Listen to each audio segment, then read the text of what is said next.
তো আমরা একটু জানতে চাই যে আপনার শ্বশুরের যে ডিলার পয়েন্ট সেখানে তেল আছে কিনা।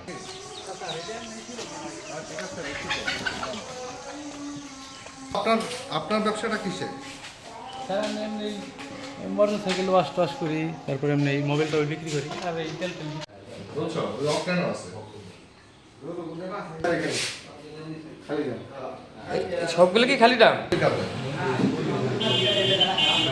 যেহেতু আপনি বললেন যে আপনার শ্বশুরের এটা ডিলার পয়েন্ট, তিনি আপনাকে বিক্রি করতে বলছে, তো আমরা একটু জানতে চাই যে আপনার শ্বশুরের যে ডিলার পয়েন্ট সেখানে তেল আছে কিনা। যদি তেল থাকে অসুবিধা নাই, তাহলে আপনি এখানে এনে বেচতেছেন, আমরা ধরে নেব। কিন্তু যদি সেখানে না থাকে, হ্যালো আসসালামু আলাইকুম আব্বা। হ্যাঁ আব্বা গরু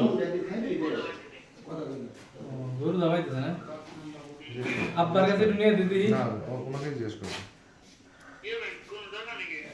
না দরকার হলো কই কি ডিজেল আছে দোকানে কয় লিটার? হ্যাঁ ডিজেল আছে কয় লিটার? ওই যে তোমার দুইতে দামে ডুমে স্টক দুই দাম আছে না? পেট্রোল টাঙ্কিতে আছে। পেট্রোল আছে কয় দাম?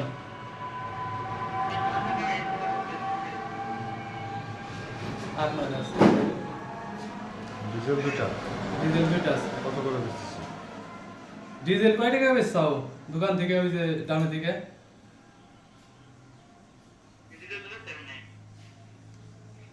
ডিজেল দোকান হোলসেল নাইস হোলসেল কয় লিটার বেচছে? এমনি ওই যে 2-4-5 লিটার করে তো দিছে ডিজেল, তাই না? কারণ হলো ওই যে টাঙ্কিতে রয়েছে, মনে করলে যে কয় লিটার বেচছে? কয় টাকা বেচছাও সেটা বলো। ওই যে দরকার আছে তো, সার আছে তো।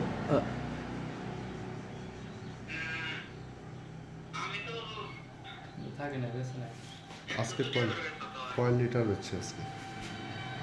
ডিজেল আছে 4-5 লিটার করে বেচছে স্যার। আর বেশি নেই তো বললো, আবার কথা বলতে পারেন মানে বল।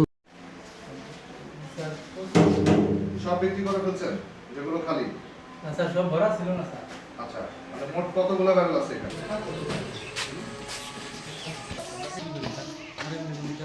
আচ্ছা, এই যে মূলত হলো আপনি গাড়ির মেকানিক। আচ্ছা একটু দেন।